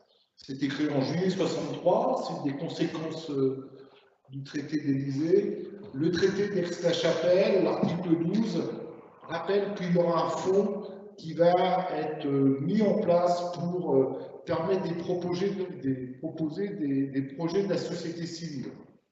Bon, moi, je suis plutôt satisfait parce que c'est une des propositions qu'avait fait la FAFA. On avait été dans les comités de réflexion et ça faisait partie des propositions qu'on avait faites de dire il est important de subventionner les projets jeunes, mais essayez de nous aider pour aussi subventionner des projets au-delà des projets jeunes. Et voilà, les projets Aix-la-Chapelle, c'est une autre entrée. En train de réfléchir avec le FAFA pour faire une conférence, a priori plutôt au Sénat. On fera un dîner un soir au Sénat, un dîner débat sur justement le traité d'Aix-la-Chapelle avec un sénateur des Français de l'étranger. C'est en train de se monter. Donc, les adhérents du FAFA ont la tribune. Je le partagerai également avec nos amis de l'Union européenne. Voilà. Avez-vous d'autres points? Je vous propose qu'on rentre dans un deuxième thème, mais en fait, on l'a un peu évoqué. Pardon, je vais peut-être vous repasser la parole, Freddy. Je ne sais pas. Non, c'est... Voilà. Alors, je vous propose qu'on aborde un deuxième point. On a parlé des projets, mais en fait, une des grandes difficultés qu'on commence à rencontrer quand on monte des projets, c'est l'argent. Et en fait, on oublie souvent que alors, il y a beaucoup de possibilités d'être subventionné. L'Europe donne beaucoup d'argent. Et on donnera encore plus dans la nouvelle programmation si on prend le cas d'Erasmus+. Mais souvent, premièrement, c'est méconnu. Deuxièmement, c'est devenu trop technique. Et troisièmement, on l'a évoqué lorsqu'on a dîné tous ensemble, en fait, il vaudrait mieux avoir la trésorerie avant de déposer une demande de subvention. Voilà. Alors, je vais plutôt laisser la parole à Régina, qui est une grande professionnelle des financements. La Maison de l'Europe accompagne et peut vous accompagner par rapport à ça. Toujours intéressant d'avoir la vue d'une professionnelle. Et quand il y a les gens, des représentants des jumelages qui viennent nous voir en disant on aimerait bien faire ceci, cela, mais on n'a pas d'argent. Et l'OFAGE, effectivement, c'est que pour les jeunes. Mais nous aussi, on voudrait faire des choses mixtes, intergénérationnelles. Qu'est-ce qu'on peut faire? La première chose que je leur dis, écoutez, vous savez, le programme L'Europe pour les citoyens, qui a plusieurs volets, dont les jumelages de villes et les réseaux de villes. Les jumelages de villes, c'est le plus simple. Oui, pour ceux qui ne connaissent pas, c'est compliqué quand même, mais c'est quand on connaît les différents autres degrés, c'est le plus simple et c'est quand même en financement qu'on peut avoir pour des rencontres, pour faire des choses intéressantes. Par contre, il faut faire attention, quand on veut déposer un projet, il faut aussi avoir une idée de ce qu'on veut faire. Et c'est pas, je vais à l'agence du tourisme et on me fait un programme, on va à Berlin, on a ça et ça, et c'est l'Europe qui finance. Non, il y a autre chose derrière, il y a toujours la connaissance de l'autre, des projets en commun avec votre ville partenaire, on se retrouve à un tiers-lieu, nous on va le faire, c'est pour ça que je parle un peu en connaissance de cause, et dit on va 30 ans en chute du mur, évidemment, on a dit on va se retrouver à Berlin. Et donc qu'est-ce qu'ils ont, à chaque fois ils ont dit, on va faire prendre ça en main. Moi je leur avais parlé projet et européen, et je leur ai envoyé le dossier en allemand, en français, Et ils étaient là devant le truc, comme une poule qui a trouvé un couteau. Et mais c'est quoi ça? Qu'est-ce qu'ils veulent? Qu'est-ce qu'il faut mettre? On n'a pas le temps de faire ça et on ne comprend rien. Donc malheureusement, ça tombait mal. On était en plein d'autres projets. J'ai pas pu le faire, mais on va le faire sans la subvention qu'on aurait pu avoir, on aurait pu faire quelque chose d'encore mieux. Mais on a dit on va à Berlin pour ses 30 ans, en 10 ans, parce qu'on fait aussi un centenaire, à Saint-Germain, on le sait bien, à Versailles, on doit le savoir aussi, c'est le centenaire des traités de paix. Donc on a dit, et c'est en 9 novembre, 9 novembre c'est une date emblématique pour l'Allemagne, donc on a dit, c'est du 9 novembre 1918 au 9 novembre 1989. Et ça, pour aller, pour cette période-là, aller à Berlin, où tout s'est passé, c'est extrêmement riche. Là, vous voyez les stations, vous allez à Potsdam-Sizilien, vous voyez le château qui est en face du Deutsche Historische Museum, qui est maintenant presque terminé. Et vous avez le balcon où Liebknecht a fait la déclaration de la République. Il y a une exposition au Deutsche Historische Museum sur la République de Weimar, avec en plus tous ces acquis sociaux. Ça, on n'en parle jamais. Déjà, on a du mal en France à parler de la République de Weimar, souvent, il n'y a même pas dans les bouquins. Mais là, on a fait récemment une conférence sur les centenaires du vote des femmes allemandes. Aussi pour montrer à quel point c'est important d'aller voter en tant que femme. Parce que ça a duré 13 ans, cette liberté de voter. Après, il y avait des nazis. Après, il y avait la reconstitution du Grundgesetz où nos chers amis Adenauer et Reuss voulaient nous mettre au nom du caniche perroquet. Et où, dans l'Assemblée qui ont écrit la Constitution, c'était 67 hommes et 4 femmes. Ça montre déjà. Ils ont quand même arrivé en paragraphe 3 d'avoir que hommes et femmes sont égaux. Mais ça montre que ce n'est pas mis dans le marbre, il faut se bouger, il faut être alerte, il faut, quand on a un droit, il faut l'utiliser. Donc ça, j'ai utilisé ça aussi au niveau européen, en disant pour le vote européen, c'est pareil, il ne faut pas laisser filer. Donc, tout ça, pour mettre tout ça dans un projet de jumelage, là, vous allez avoir des sous. Parce qu'il y a une thématique, il y a des échanges avec des gens de l'époque de la chute du mur, etc. Là, vous allez avoir, il faut un vrai projet que vous devez écrire pour obtenir des sous. Pas de voyage d'agrément. Ça, c'est déjà une chose pour le jumelage. Après, vous avez les programmes jeunesse, c'est encore autre chose, ça peut être les rencontres sportives et les rencontres sur thématiques, que ce soit tolérance, solidarité, handicap, tout ce que vous voulez, et vous pouvez, mais il faut remplir ces dossiers, et ces dossiers, ils viennent chez nous en disant, on veut bien, mais on ne comprend rien. On ne comprend rien, donc on se met avec eux, on explique ce qu'il faut mettre, quel langage il faut employer, etc. Une fois on a expliqué ça, on les renvoie à la maison avec les devoirs et ils reviennent, revenez pour la relecture. Et on refait la relecture et on envoie.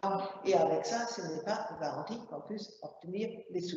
Hein, parce que on n'est pas que la France, mais il y a tous les autres pays de l'Union européenne qui déposent des dossiers. Et autre chose aussi, parce qu'on n'a pas de sous, l'Europe finance jamais 100%. Ça peut être 50%, ça peut être 75%, et plus haut, c'est 80%. Les autres financements, ça s'appelle des cofinancements.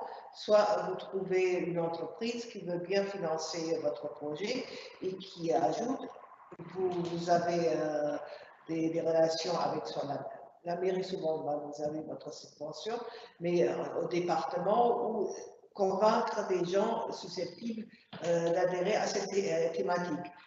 Donc, il faut aussi aller à la pêche des sous, les cofinancements. Donc, ça, c'est les projets européens. Et C'est pareil pour nos Erasmus, puisqu'on fait des Erasmus depuis 10 ans. Il faut toujours des cofinancements. On a eu la région jusqu'à maintenant, mais il devient de plus en plus tard, que ce soit la région, que ce soit le département, ils ont de moins en moins de sous. Donc la recherche des cofinancements pour nous, c'est du quotidien, c'est écrire les appels à proposition, parce qu'il y a en plus les dates butoirs, il ne faut pas oublier. Hein, on peut pas, on a envie de faire un truc, on envoie. Non, il y a des dates butoirs, il y a toute une bible comme ça qui est éditée par la Commission européenne, qui explique chaque programme en détail, et il y a date butoir pour donner des réponses, pour donner déjà le document. Après, il y a les dates pour avoir la réponse, etc. Donc, c'est extrêmement réglementé, et c'est vrai, on comprend bien que ça rebute beaucoup de monde. Parce que, vu que ça devient de plus en plus compliqué, parce que c'est aussi une façon d'écrémer. Parce que quand il y avait plein d'argent, on donnait plus facilement sur des choses plus légères. Et maintenant, on met la barre de plus en plus haut. Celui qui réussit à l'avoir, c'est déjà la première étape. Et on est écrémé par mal d'autres. C'est ça aussi. Donc, il faut vraiment quelqu'un d'avoir la bonne volonté, avoir le temps, parce que ça prend beaucoup de temps d'écrire ça. Et plus cet argent, on ne va pas que avoir de l'argent de la commission, il faut aussi des cofinancements. Et encore pour les jumelages, c'est ça qui est le plus léger, et ils ne demandent pas des cofinancements. C'est à nous de les trouver si on veut encore aller au-delà de ce qu'on va percevoir. Et si on veut dire on veut encore faire ceci et cela en plus, évidemment, là, il y a des cofinancements. Mais normalement, là, il y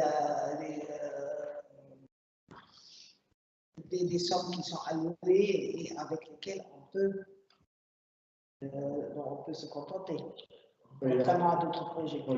Alors, en fait, si on parle d'Europe des citoyens, pour citer un programme qui s'appelle les rencontres des jumelages, les rencontres des villes, moi je suis en train de réfléchir, et on va réfléchir bientôt avec Denis, par rapport au 45e anniversaire du jumelage de chez Mettenheim et le 20e, je vous ai rajouté 5 ans, 20e anniversaire entre, on va dire, Rocancourt, parce que c'était Rocancourt, et Chenage. Je vais un jour arriver à prononcer correctement la ville, et Chenage. Et en fait, ça va se passer, a priori, pendant la fête des chênes verts 2020. Alors vous allez me dire, fête des chênes verts 2020, on a du temps. Non, la demande de subvention pour pouvoir prétendre avoir une subvention européenne doit être déposée avant le 1er septembre 2019. Alors, jusque-là, pas de souci. On la dépose. Mais dans ce programme qui est fort intéressant, qui s'appelle Jumelage de ville, en fait, vous avez une subvention par rapport au nombre d'invités, entre guillemets, de la ville jumelle qui va venir. Donc il va falloir qu'on détermine, je pose la question à Denis tout de suite, comme ça il aura le temps d'y réfléchir. Moi je n'ai pas la réponse non plus. En fait, j'aurai combien de gens de Chenage qui vont venir, combien d'Eppenheim, parce que la subvention elle est calculée uniquement par rapport au nombre de nos amis invités, alors avec beaucoup de guillemets étrangers. Donc, et puis après c'est forfaitaire. Alors, ça marche par forfait. Et puis c'est plus facile d'obtenir parce que c'est forfaitaire et on touche de façon forfaitaire. Mais en fait, dans beaucoup de nos infrastructures, hormis peut-être la Maison de l'Europe, où il y a des gens qui font ça au quotidien, hormis peut-être des structures comme, entre guillemets, jumelage du Chénet, parce que moi je fais ça tous les jours. En fait, c'est pas le jumelage qui est fait tous les jours, c'est mon métier de tous les jours de faire des subventions sur plusieurs années. Généralement, les gens ne se mettent pas dans cette posture. Et en fait, ils vont commencer à s'inquiéter réellement et légitimement de la fête des chênes verts 2020 en janvier 2020. Peut-être en décembre 2020. Mais ils ne vont pas commencer à s'inquiéter de la fête des chênes verts 2020 en juin 2020, en juin 2019. Or, pourtant, si on veut avoir quelque chose, c'est maintenant qu'il faut le faire. Voilà. Après, comme le disait là, il y a plein de, alors, ce que je vais appeler des guichets, parce que c'est le terme approprié quand on parle de subventions. J'ai redécouvert l'autre fois, pour votre info, qu'il y a des subventions au conseil régional. Alors, ça peut monter jusqu'à 60 000 €, mais il y a une phrase qui est magique dans la demande de sub. En fait, le conseil régional va quand même vérifier que s'il vous donne l'argent, ça ne va pas vous mettre en difficulté. C'est-à-dire qu'en gros, ils ne veulent pas vous donner de l'argent parce que vous allez partir sur un projet qui serait peut-être trop gros pour vous. Parce qu'avoir de l'argent, c'est facile, normalement, il faut le justifier. Et puis, ce qu'on évoquait à table tout à l'heure est une réalité, c'est que souvent, dans certaines subventions européennes, en fait, il faut que vous fassiez d'avance votre trésorerie. Alors, si on fait un accueil de nos amis d'Eppenheim et de Schönheim l'année prochaine, ça sera de l'argent en plus et ça permettra de faire des choses en plus, mais il faut qu'on fasse l'avance de trésorerie quelque part. Et si on ne fait pas l'avance de trésorerie, on aura on a des difficultés. Après, vous avez des subventions. Et moi, j'invite Freddy à le faire par rapport à tous ces tournois de foot avec plein de jeunes. Là, ça vaut la peine de faire une demande de subvention auprès de l'Europe des citoyens. Alors, il y a une contrainte quand même, c'est qu'il faut une thématique européenne.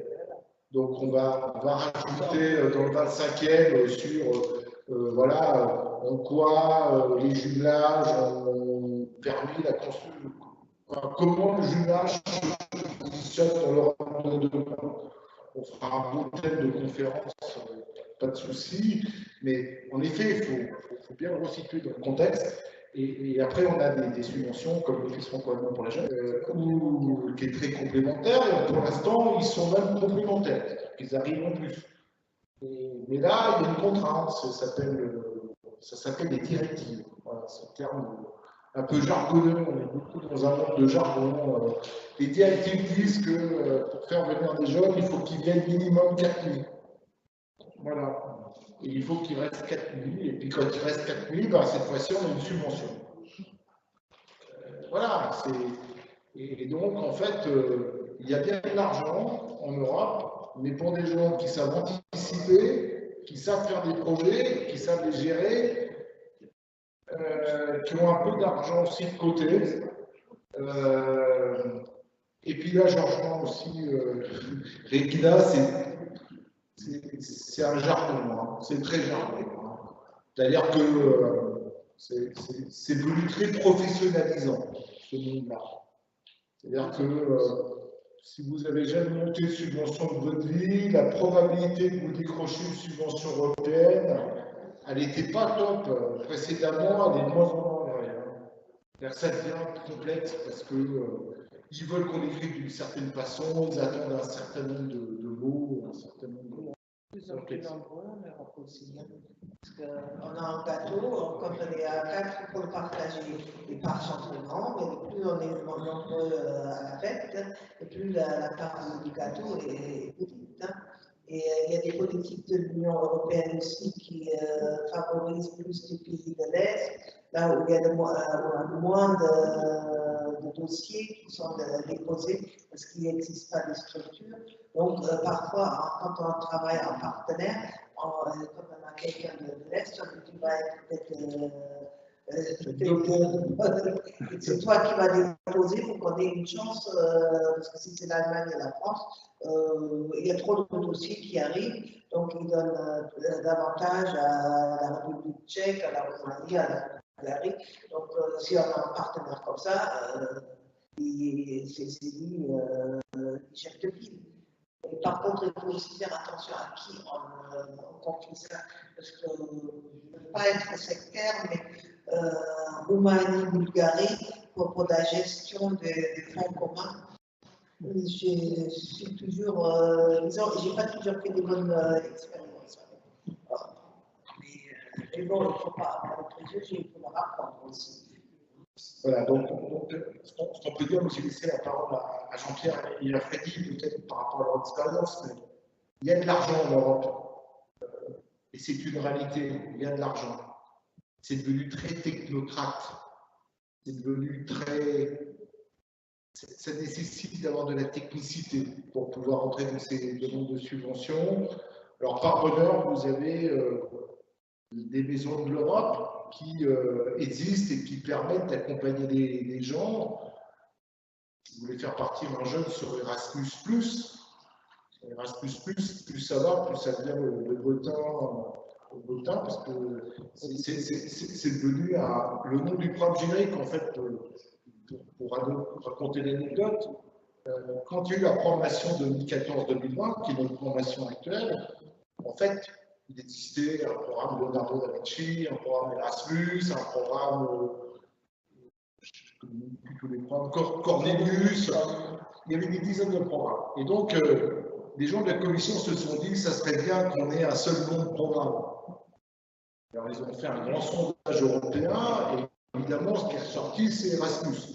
Bon, on ne pouvait pas l'appeler Erasmus, donc on l'appelait Erasmus+. Et ce qui est très très drôle, c'est que quand on regardait le document d'Erasmus+, au début, en 2014, peut-être pas maintenant, ça s'appelait Erasmus+, programme Leonardo da Vinci. Erasmus+, programme Cornelius. Bon, il ne fallait pas changer les noms. Mais en effet, c'est pour ça que. Et maintenant, ils ont enfin ça, enlevé ça. Mais à un moment, ils avaient gardé les instruments. Donc voilà, il faut s'appuyer sur des structures. Alors, il y a la Maison de l'Europe. Pour les associations, il y a des unions régionales comme le FAFA et puis une fédération. Et puis, on essaie tous ensemble de construire des projets. Mais la certitude, c'est qu'il faut faire de bons projets, il faut anticiper, et que souvent, les gens anticipent à 6 mois. On va leur dire qu'il faut anticiper 1 an et demi, sauf pour des gens qui sont des professionnels, qui sont habitués dans leur quotidien professionnel à vivre ça. 1 an et demi, c'est 1 an et demi. Hein. Voilà. Et c'est pourtant la réalité. Il y a de l'argent quand on anticipe à 1 an et demi. Et quand on anticipe à 6 mois, ben, il n'y a pas grand-chose. Eh bien, c'est une excellente nouvelle. Et effectivement, jusqu'à présent, le mouvement européen des Yvelines, puisque au niveau national, il y a recours de manière habituelle, effectivement, aux subventions que vous évoquiez là à l'instant.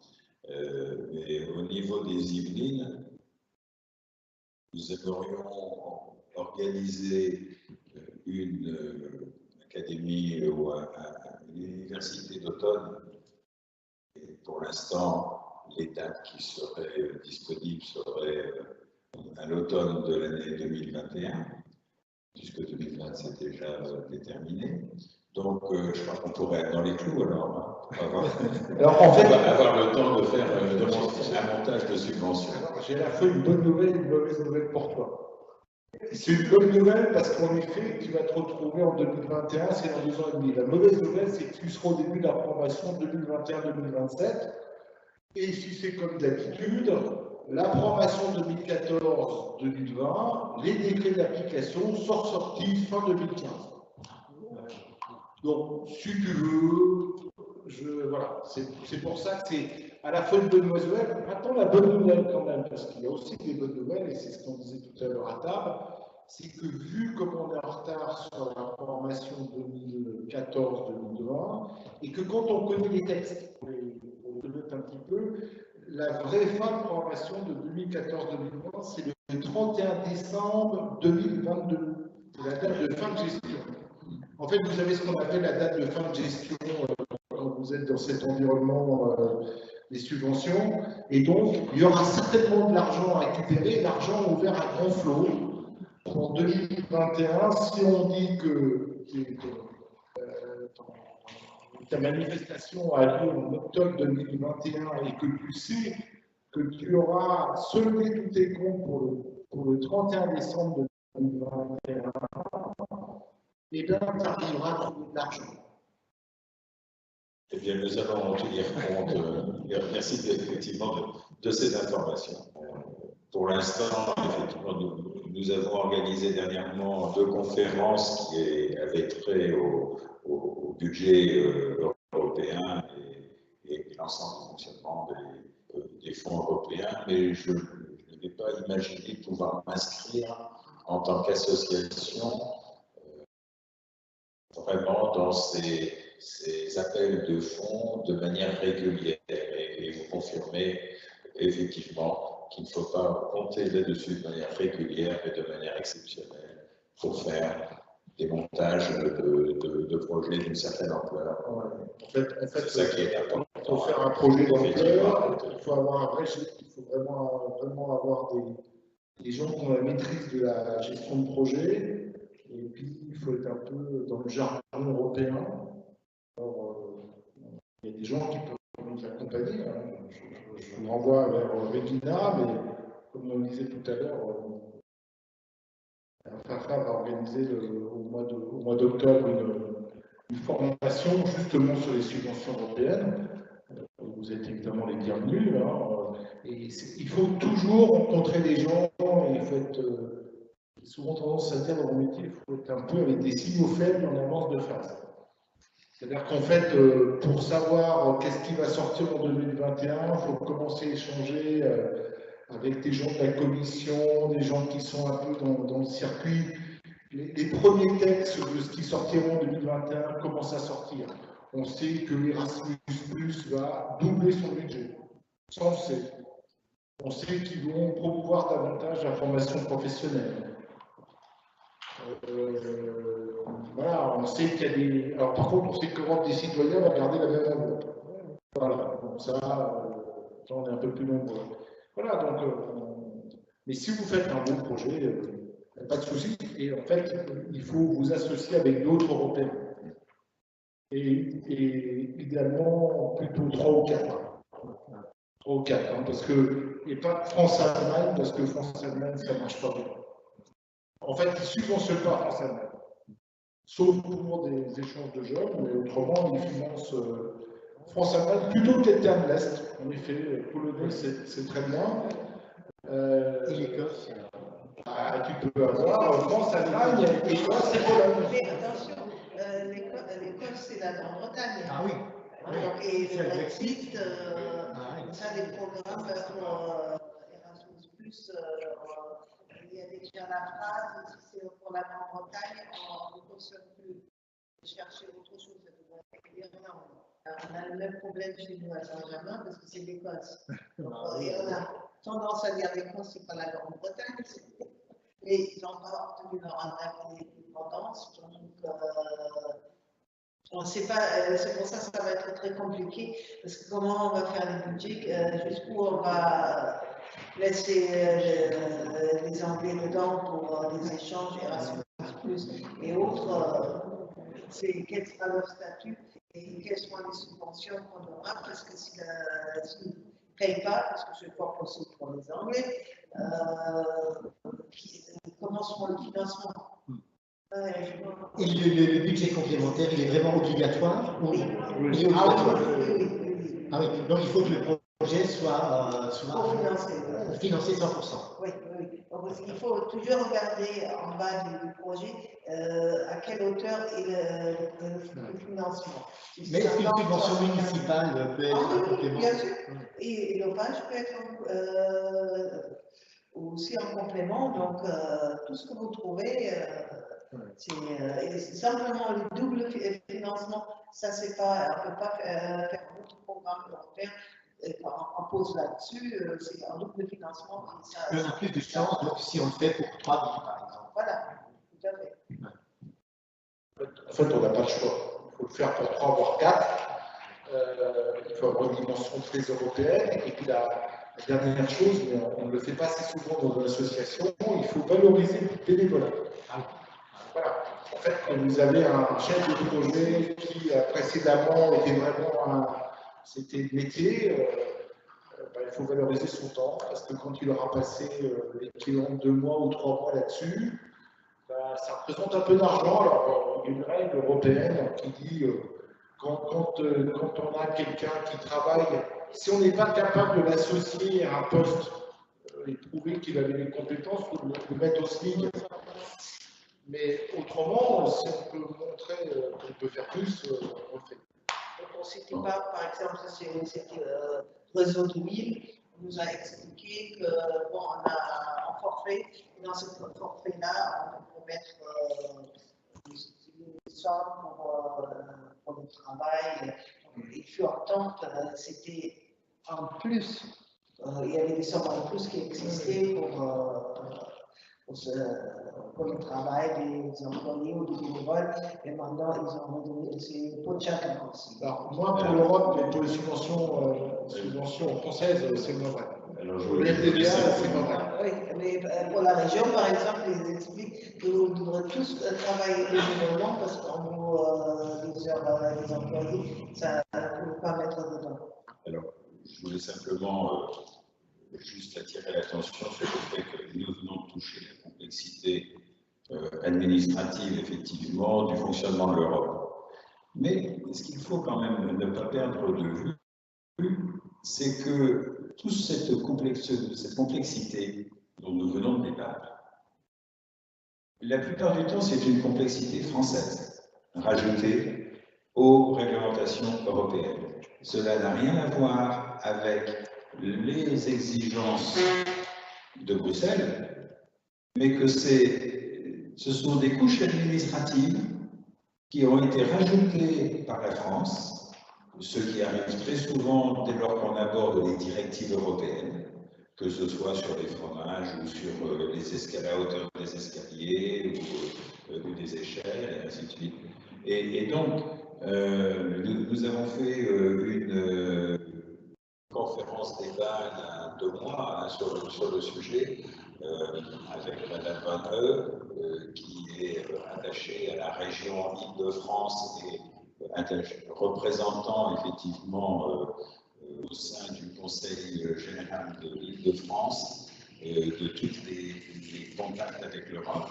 Et elle nous a effectivement clairement précisé les difficultés qu'elle avait du fait des aspects purement français qui ont été rajoutés et qui créent des dysfonctionnements fantastiques et qui produisent comme effet secondaire que l'on n'arrive pas à utiliser les enveloppes qui nous sont en principe attribuées à la France parce que cette complexité aboutit à générer énormément de délais dans la génération des dossiers et la conclusion des dossiers, parce que les dossiers sont refusés par l'administration française parce qu'il manque des pièces justificatives, parfois qui sont vraiment de très très faible ampleur. C'est ce que nous essayons très souvent d'expliquer justement à nos adhérents sympathisants ou à ceux qui viennent assister à nos réunions, que souvent ce que l'on reproche à l'Europe, c'est l'effet effectivement d'une certaine culture française qui finit par se surajouter à des obligations, et alors qu'il n'y a aucune raison effectivement. Je vais répondre sur ce que tu viens de dire parce que j'ai toujours l'image d'une réunion auquel j'ai assisté en 2013, au moment du lancement de la programmation 2014-2020.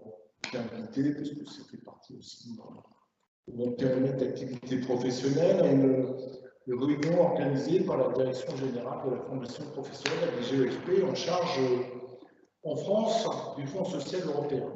Et d'entendre une des responsables de l'époque d'expliquer que dans la nouvelle programmation 2014-2020, les Européens avaient quand même simplifié la possibilité d'affecter des personnels dans la nouvelle programmation, mais que la France avait trouvé que c'était pas bien et qu'ils avaient évidemment remis des listes nominatives pour éviter qu'il y ait des abus. Donc d'un côté, vous aviez l'Europe qui avait simplifié la programmation, mais la France, dans sa grande bonté, avait remis la bonne couche, un peu plus serrée. Et moi, j'ai connu des choses assez extraordinaires dans cette programmation où des gens qui avaient été programmés pour travailler 35% dans un projet, quand ils travaillaient 36%, vous disiez, ah oui, mais c'était prévu 35%. Donc 36, c'est pas 35, donc on va le mettre tout de suite à 35%. Et que lorsque, par contre, s'ils travaillaient 34%, on était bien à 34%. Voilà, je ne vous parle pas du fait de comment ça se passe quand quelqu'un change de fonction. Ah bon, voilà. Des choses assez sympathiques que l'on peut connaître, mais qui sont, comme là j'en reviens bien sur ce que dit Jean-Pierre, c'est pas l'Europe, c'est juste la surcouche réglementaire un peu française qui a rajouté des choses. Bon, après nous, quand on est dans les jumelages, quand on est dans nos associations, on n'est pas souvent en cellule de financement, donc on en est un petit peu moins victime, heureusement. Et puis, l'idée, c'est pas vraiment d'avoir que le côté, de voir le verre à moitié vide, hein, il y a aussi un verre à moitié plein, il y a de l'argent. Quand on a des beaux projets, on a souvent des gens, que ce soit aussi la Maison de l'Europe, ou que ce soit même les gens du CIDEM, qui sont des gens plein de bonne volonté, qui sont là pour vous accompagner et qui essayent de faire en sorte que vous obteniez votre subvention. Voilà, ils sont là aussi pour être des facilitateurs dans cet aspect, et ça, il ne faut jamais l'oublier. Souvent, les gens qui gèrent les subventions européennes, c'est des gens qui en veulent et qui aiment ça et qui veulent aider les gens. C'est aussi vrai pour nos amis de l'OFAGE. L'OFAGE, c'est plutôt des gens de très bonne volonté. Ils ont de l'argent, ils distribuent, ils permettent de faire des projets. Ils ont un formalisme beaucoup plus simple que d'autres et il ne faut pas hésiter. Est-ce que vous avez des questions? Frédéric, tu veux dire un petit mot? Non, enfin, de rappeler toute l'importance du jumelage. C'est vraiment un lieu d'échange, de citoyenneté, un lieu de convivialité. Et je pense que c'est vraiment ça qui fera l'Europe, qui participera à l'Europe. Merci beaucoup. On va faire un petit tour pour conclure, puis ensuite on se retrouvera dans un petit peu de l'amitié. Et puis si notre enregistrement est sa grande bonté, ben, on essaiera de le sortir d'ici ce week-end pour pouvoir vous mettre sur les différents sites. Pour conclure, un petit mot de conclusion, peut-être Jean-Pierre, sur également ce thème. Le rôle des jumelages et de la société civile dans la construction européenne? Alors, tout d'abord, effectivement, j'ai été très intéressé par la vision et la complémentarité de nos actions. Et je pense qu'effectivement, nous devons continuer à nous adosser les uns sur les autres. Ça m'apparaît essentiel. On parlait du fossé des générations, et c'est vrai que le fossé des générations, mais le fossé aussi des cultures, que vous avez encore plus de facilité que nous, mouvement européen, à remplir, parce que nous aimons, nous parler d'une manière générale et globale de l'Europe, et non pas d'une manière spécifique. Et il est vrai que l'Europe, elle est faite de relations bilatérales avant tout. C'est le socle, c'est la réalité franco-allemande, hein, déjà. Et bien entendu, il ne faut pas qu'elle soit écrasante vis-à-vis des autres pays. Il est vrai que l'Europe, aujourd'hui, elle a deux types de définitions. Les Français voudraient avoir une grande Europe qui ressemble à la France, qui soit bien hiérarchisée. Donc ce serait la France en plus grand. Quand l'Allemagne cherche une reconnaissance et une place internationale, qu'elle a regagnée sur le plan industriel, mais qui n'est pas encore présent à travers des instances internationales, entre autres un siège de représentation à l'ONU, par exemple. Donc ça arrivera peut-être, mais en tout cas, il faut que ces éléments de différence culturelle, effectivement, entre la vision française et la vision allemande, par un travail à la fois explicatif de notre part pour bien montrer que parfois derrière ce que l'on reproche à l'Europe, bien souvent c'est en fait des travers français qui sont là pour rendre les choses beaucoup plus compliquées que ça pourrait être. Et donc, avec votre vision complémentaire du bilatéralisme, je pense que c'est comme ça qu'il faut progresser. Merci pour cette invitation à participer à la table. Ok, merci Jean-Pierre. Freddy? Je l'ai dit, enfin, je pense que les jumelages, ce n'est pas accessoire pour une municipalité et pour une ville. C'est vraiment un peu une âme, c'est une ouverture, c'est une respiration.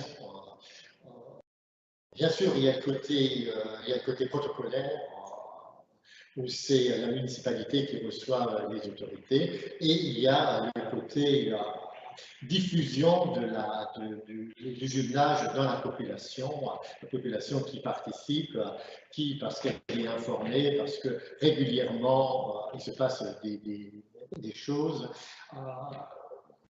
il y adhère. Merci. Regina?